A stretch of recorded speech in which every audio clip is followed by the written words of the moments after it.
ये सबसे ज़्यादा हाईली रिकमेंडेड प्लेस है। अगर आप वियतनाम के हनोई सिटी में हो तो इस जगह पर ज़रूर आइएगा, यहाँ से आपको बहुत कुछ सीखने को मिलेगा। ये है यहाँ का एक म्यूज़ियम जिसमें इनकी हिस्ट्री के बारे में इन लोगों ने बताया है कि जब फ्रेंच लोगों ने इन पर राज किया था तो इनके साथ जो क्रांतिकारी यहाँ के होते थे उनके साथ कितना अत्याचार किया था। मैंने उसकी वीडियो बनाई है, मैं इसमें अटैच करूँगा। जानवर से भी बदतर तरीके से इनको रखा जाता है। इस बात से बस मैं यही कहना चाहता हूँ कि शुक्र कीजिए कि हम आज़ाद देश में हैं। शायद ये ही ऐसा ही टाइम हमने भी देखा था जब ब्रिटिश लोगों ने हम पर राज किया था। और हम सिर्फ ब्रिटिश को ख़राब मानते हैं, पर ये चीज़ देखने के बाद तो मुझे पता लगता है कि अगर कोई किसी पे राज करता है, किसी को गुलाम बनाता है, तो सब एक जैसे होते हैं। यहाँ पर फ्रेंच लोगों ने इनको गुलाम बनाया था। तो अब इसके अंदर चलते हैं, मैं आपको कुछ यहाँ की क्लिप दिखाऊंगा अंदर की। तो इस तरह के बड़े बड़े कमरों में इतने सारे क्रांतिकारियों को ये लोग कैद करके रखते थे। और इस टाइप में ओपन यहाँ पर ये वॉशरूम इनका था। और देखकर आपकी रूह काँप जाएगी कि इन लोगों को ना सिर्फ बंद करके रखते थे, इनको जकड़ के रखा जाता था। ये कितनी ज़्यादा विभत्स स्थिति इन लोगों के साथ होगी ये देखिए। मतलब ये अपना पैर को हिला भी नहीं सकते थे। जिस टाइम मैं ये वीडियो रिकॉर्ड कर रहा हूँ, ये चीज़ देखकर ही मैं सहम रहा हूँ कि किस तरह की प्रताड़ना इनके साथ की होगी और लोगों को गुलाम बनाने के लिए दूसरी शक्तियाँ या दूसरे लोग किस स्तर तक गिर जाते हैं। ये वाकई में ही बहुत ज़्यादा दिल को झकझोर देने वाला अब सीन है। आप ये देखिए, ये सिर्फ पुतले हैं और जब यहाँ पर हकीकत में ये लोग बंद होते होंगे तो किस तरीके का यहाँ का माहौल होता होगा। और इसी आज़ादी को दिलाने के लिए हमारे क्रांतिकारी शहीद भगत सिंह और जितने भी हमारे क्रांतिकारी हैं उन लोगों ने अपनी जान की आहुति दी ताकि हम लोग आज़ाद देश में पैदा हो सके। ये ज़रूर वियतनाम की मैं आपको स्टोरी बता रहा हूँ, पर हमें भी इस चीज़ से सबक लेना होगा क्योंकि हम भी कहीं ना कहीं अंग्रेज़ों के गुलाम रह चुके हैं। ये है यहाँ पर सर कलम करने वाली मशीन जो कि मृत्यु दंड जिसे दिया करते थे। ये ऊपर से आकर यहाँ पर सर पे आके लगती थी और सर धड़ से अलग। और क्रूरता की हद है कि उन कटे हुए सरों को ऐसे टोकरी में लटका दिया करते थे भरे बाज़ार में। क्या घिनौनी चीज़ की है फ्रांस के लोगों ने। और वो कहते हैं ना कि अपने तो सिर्फ अपने होते हैं, बाकी सब सिर्फ आपका शोषण करने के लिए आपसे बात करते हैं, आप पे राज करने के लिए आपका यूज़ करते हैं। तो कुछ हमारे यहाँ पे भी है, हमारे इतिहास में भी है कुछ जयचंद जिन लोगों ने थोड़े से लालच के लिए दूसरे लोगों से दोस्ती की और अपना राज्य हरवा दिया। आजकल हर घर में ये कहानी है, अपने घर को छोड़कर लोग दूसरों के पिछवाड़े में बढ़ते हैं। तो खैर चलो, जो भी है, जो ऐसा करते हैं वो भुगतेगा। तो ये एक हाईली रिकमेंडेड प्लेस थी। अगर आप हनोई में हो तो ज़रूर। इसके टिकट कुछ ज़्यादा नहीं है, 50,000 VND की टिकट है, मतलब कि 5 या 15 150 रुपये की टिकट यहाँ की है। और इसमें एक ऑडियो मिलती है, वो मत लीजिएगा, वो एक तो इंग्लिश में है, प्लस अगर आपको इंग्लिश में सुनना ही है तो जो आप अंदर चीज़ देखोगे वहाँ पे नीचे इंग्लिश में लिखा हुआ है, उसको आप आराम से पढ़ सकते हो या गूगल ट्रांसलेट से उसको ट्रांसलेट कर सकते हो। तो हनोई सिटी में ले ली है मैंने अपनी ग्रैब टैक्सी और अब हम करते हैं Hanoi city explore. Let's go, let's go bro, let's go, let's go.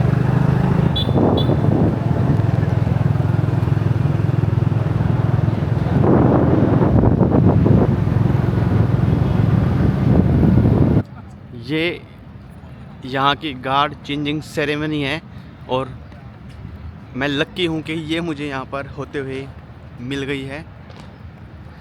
ये आप देखिए, ये बहुत कम लोगों को यहाँ पर होते हुए मिलती है।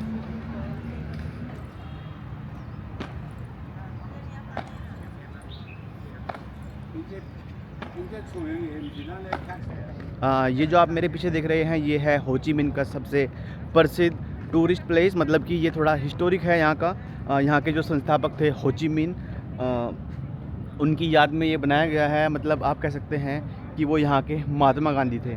यहाँ की जो गार्ड चेंजिंग सेरेमनी है जो अभी मैंने देखी है वो 22 लाख मुझे देखने को मिल गई है। उसके वो बहुत कम लोगों को देखने को मिलती है क्योंकि टाइमिंग मैच नहीं हो पाते। ये लक था कि मैं आया और आते के साथ मुझे ये गार्ड चेंजिंग सेरेमनी मिल गई। अगर आप यहाँ पर हो हनोई में हो तो यहाँ पर आप ज़रूर आइए। यहाँ पर अच्छी अच्छी फ़ोटोज़ आएंगी और यहाँ का क्योंकि हर जगह की एक हिस्ट्री होती है और हिस्ट्री वहाँ की हमेशा वहाँ की राजनीति से होती है और ये राजनीति का यहाँ का सेंटर है। और इसी एरिया में अगर मैं आपको दिखाऊं, ये देखिए सारे जितने भी सरकारी राजनयिक हैं या सरकारी मंत्रालय वगैरह है वे सब इसी एरिया में हैं। ये जितना भी एरिया है यहाँ पर ये सब ये जो आपको बिल्डिंग दिख रही हैं ये सब यहाँ पर एम्बेसी एरिया है। भारत की एम्बेसी, कनाडा की एम्बेसी, जर्मनी, यूक्रेन, मैंने बहुत सारी एम्बेसी यहाँ पर देखी हैं।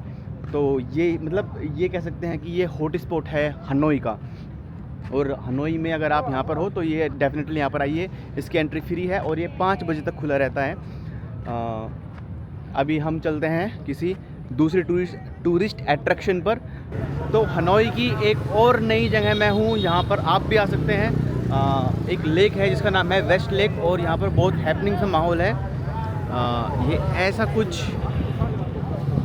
ये लेक है और यहाँ से हनोई की स्काई लाइन काफ़ी दिखती है।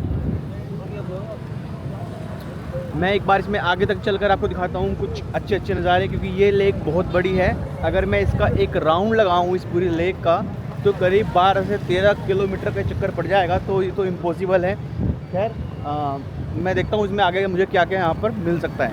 इस लेक में यहाँ पर ये कुछ एक्टिविटी यहाँ पर कर रहे हैं। शायद ये यहाँ के कोई एथलीट वगैरह हैं जो यहाँ पर तैयारी कर रहे हैं अपनी। जहाँ तक आपकी नज़र जाएगी ये लेक आपको दिखती चली जाएगी। और रात के टाइम इन सब बिल्डिंगों पर यहाँ पर लाइट जल जाती हैं।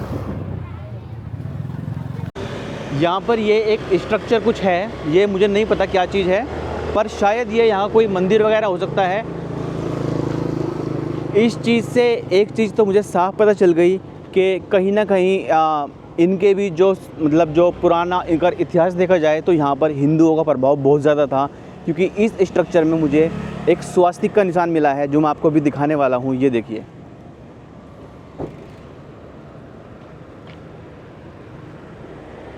इसके अंदर ये देखिए, अगर आप देख पा रहे होंगे ये एक स्वास्तिक है।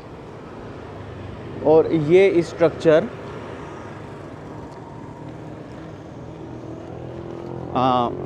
और ऐसे स्ट्रक्चर आपको साउथ ईस्ट एशिया के देशों में जैसे कि थाईलैंड, लाओस, कंबोडिया और ये वियतनाम में तो मैं हूँ ही अभी, ये ऐसे देखने को मिलते हैं और मतलब काफ़ी अच्छे लगते हैं ये। पर इनके अंदर अगर इनकी हम जड़ की बात करें, मुझे ज़्यादा नहीं पता, पर मुझे यहाँ पर स्वास्तिक का निशान दिखा तो ये मेरा मानना है कि शायद ये मतलब ये सब जो देश हैं ये कहीं ना कहीं हमारे ही देश के पार्ट हो सकते हैं और हमारा हिंदू धर्म इसमें बिल्कुल हो सकता है। मैं गलत भी हो सकता हूँ, पर ये निशान पक्का 100% स्वास्तिक ही है। मैंने 3 चीज़ यहाँ पे आके वियतनाम में नोट की हैं कि एक तो यहाँ पर कैफ़े कल्चर बहुत ज़्यादा है। मतलब आपको हर दूसरी यहाँ पर दुकान एक कॉफ़ी कैफ़े मिल जाएगा। ये आगे भी देख लो। और एक यहाँ पर लोग बाइक नहीं चलाते। मतलब मैंने 99.99% लोग यहाँ पर स्कूटी चलाते हुए देखे हैं। और स्कूटी के भी लोअर मॉडल जो होंडा के पुराने आते थे। और तीसरा फैक्ट ये है कि इन लोगों पर हिंदी तो आती ही नहीं, चलो वो तो एक अलग मैटर है। एक कॉमन लैंग्वेज होती है इंग्लिश, इन पर वो भी नहीं आती। मतलब बल्कि इन पर येस और नो भी नहीं आता वियतनाम में लोगों पर। और वियतनामी हमें नहीं आती। तो ये यहाँ पे मतलब मुझे कुछ यहाँ के लगे फैक्ट। मैं देखो ये ऐसी बाइक यहाँ पर चलती हैं, मतलब इस टाइप की बाइक, स्कूटी। आगे भी अगर आप देख लोगे दूर तक आपको ये ही स्कूटी मिलेंगी। यहाँ भी देखो ये ही स्कूटी है। और तो ये मुझे कुछ यहाँ के कुछ फैक्ट लगे। अगर आप पे इंग्लिश नहीं आती और आपके पास फ़ोन नहीं है, गूगल ट्रांसलेट नहीं है, तो आप सर्वाइव करना यहाँ पर बहुत मुश्किल हो जाएगा आपके लिए। यहाँ के लोग बात भी नहीं करते, वो शायद वो इस वजह से नहीं करते, शायद उनके अंदर हेजिटेशन है कि उनसे इंग्लिश नहीं आती, मे भी ऐसा पॉसिबल है। और ये देखिए यहाँ पर आप कि कैफ़े कितने हैं यहाँ पर।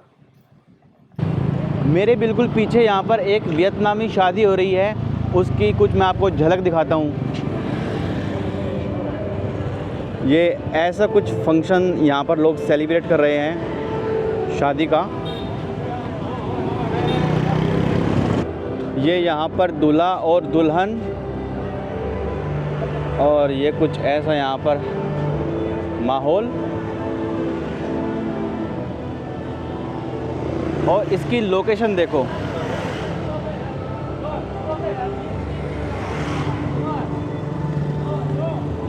इस मैरिज होम की लोकेशन देखो, बिल्कुल इसके जस्ट सामने ये लेक है। खैर चलो, यहाँ की एक शादी भी देख ली और कुछ नज़ारा मिलता है तो मैं कोशिश करूँगा वो आपको दिखा सकूँ। वियतनाम में आकर मुझे कॉफ़ी कल्चर बहुत ज़्यादा लगा। यहाँ पर हर दूसरे कदम पर आपको एक कॉफ़ी कैफ़े मिल जाएगा, और यहाँ की कॉफ़ी वाकई में ही वर्ल्ड फेमस है। यहाँ पर वो कॉफ़ी भी मिलती है जिसको आपने सुना होगा कि एक जानवर को उसके बीज खिलाए जाते हैं और वो जानवर पोटी करके उस बीज को निकालता है और फिर उसको प्रोसेस करके, उस बीज को प्रोसेस करके फिर कॉफ़ी बनाई जाती है। तो यहाँ पर वो कॉफ़ी भी मिलती है, और वियतनामी कॉफ़ी वाकई में बहुत टेस्टी है, मैंने खुद ट्राई की थी। यहाँ पर हर दूसरे कदम पर कॉफ़ी कैफ़े मिलेंगे, और जो कॉफ़ी कैफ़े इस टाइम मेरे सामने है ना, अगर मैं आपको उसकी लोकेशन दिखाऊं तो यहाँ पर आप ज़रूर आओगे। ये पहले आप लोकेशन देखिए, ये यहाँ की लोकेशन है, ये लेक, ये यहाँ पर हनोई की स्काईलाइन, और ये यहाँ पर कॉफ़ी कैफ़े। एक कॉफ़ी कैफ़े ये, और ये रहा मैं। तो आई होप जब भी आप हनोई आओगे, वियतनाम के हनोई सिटी आओगे, तो इन कैफ़े में आप ज़रूर आइएगा। इस लेक का नाम है वेस्ट लेक। तो मेरी ये एक छोटी सी कोशिश थी कि मैं आपको वियतनाम की राजधानी हनोई के बारे में बता सकूं, दिखा सकूं, यहाँ के कल्चर के बारे में दिखा सकूं, और कुछ ऐसी चीज़ें दिखा सकूं जो शायद आपको देखकर मज़ा आ जाए। आई होप आपको ये वीडियो अच्छी लगी होगी, और वियतनाम की बाकी वीडियो देखने के लिए, सिर्फ वियतनामी क्यों पूरी दुनिया की बाकी वीडियो देखने के लिए मेरे साथ बने रहिए और मुझे ऐसे ही प्यार कीजिए। मैं आपका Abhishek Kalkhande. Thank you so much.